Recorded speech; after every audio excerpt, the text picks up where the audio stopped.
नृसिंहोपासना हमारे यहाँ बहुत प्राचीन उपासना है।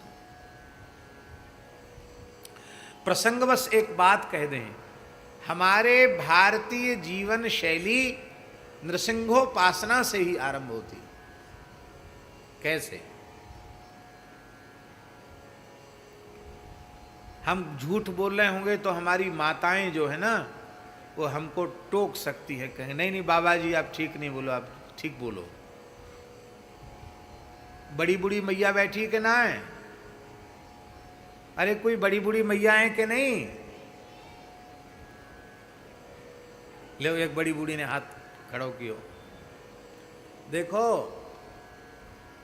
सूर्योदय के पहले माताएं घर की जग जाती और स्नान ध्यान करके सबसे पहले अपने दरवाजे पे गैया के गोबर को उड़ेन डाल देती हैं, चौका लगा देती गैया के गोबर को, और चौका लगाए के देहरी पे सांतिया बना देती, देहली का पूजन कर देती।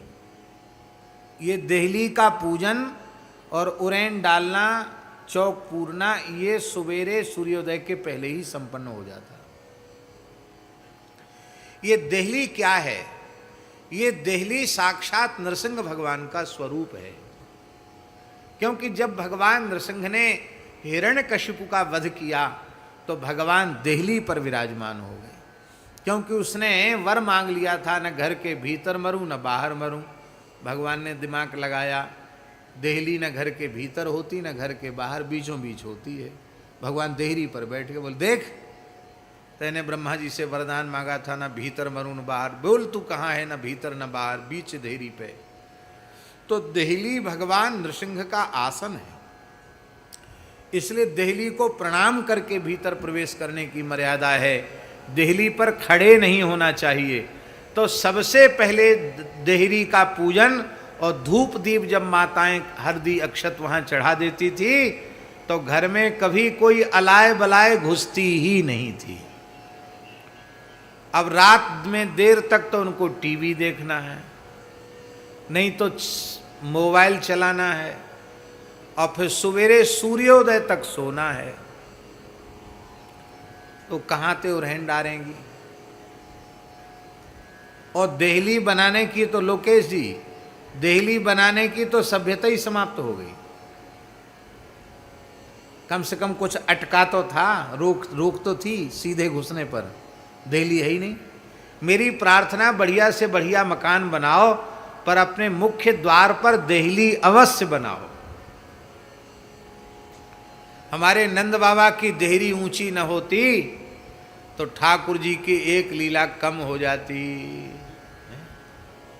बालकृष्ण प्रभु बाबा की देहरी लांघ के बाहर खेलना चाहते हैं, तो लाल जी ने अपने दोनों करकमल देहली पे पधराए, और अब छोटे से लाल जी बाबा की देहरी ऊंची, तो लाल जी अपनों चरण उठाए हुए लगे। दो ही चरण एक संगे उठ गए और लाल जी ने अपने दोनों करकमल देहरी पे पधरा लिए और पेट के बल पर ठाकुर जी देहरी पर लटक गए। इधर से तो चरण उठ गए, उधर से मस्तक झुक गया, ऐसे देहली पे लटक गए ठाकुर जी, रोएवे लगे। उसी समय नारद जी और लोमस ऋषि ब्रह्मलोक से भगवान की लीला का दर्शन करने आए। तो इस लीला को देख करके पहले तो श्री नारद जी बहुत हंसे और बाद में बड़ी जोर जोर से रोने लगे।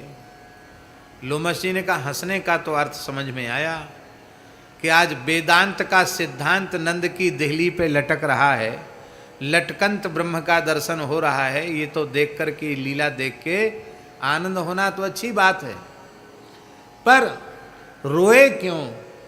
तो श्री नारद जी ने कहा, उन भाग्यहीनों के लिए हम रो रहे हैं जिन्होंने कैवल्य मोक्ष प्राप्त कर लिया है, ब्रह्म में लीन हो गए। अब न तो ये लीला का दर्शन कर सकते हैं और न ये लीला का श्रवण कर सकते हैं। तो देहली न होती तो ठाकुर जी लटकते काय पे। इसलिए अपने मुख्य द्वार पर वास्तु शास्त्र के अनुसार भी अपने मुख्य द्वार पर देहली बनाना अत्यंत अनिवार्य है। मुख्य द्वार पर देहली अवश्य बनाना चाहिए। बोलो भक्तवत्सल भगवान की जय। तो नृसिंह पूजन से हमारे यहाँ का दिन शुरू होता है। श्री सीताराम। प्रतिदिन सत्संग एवं दर्शन के लिए श्री महाराज जी के ऑफिशियल चैनल को जरूर सब्सक्राइब करें।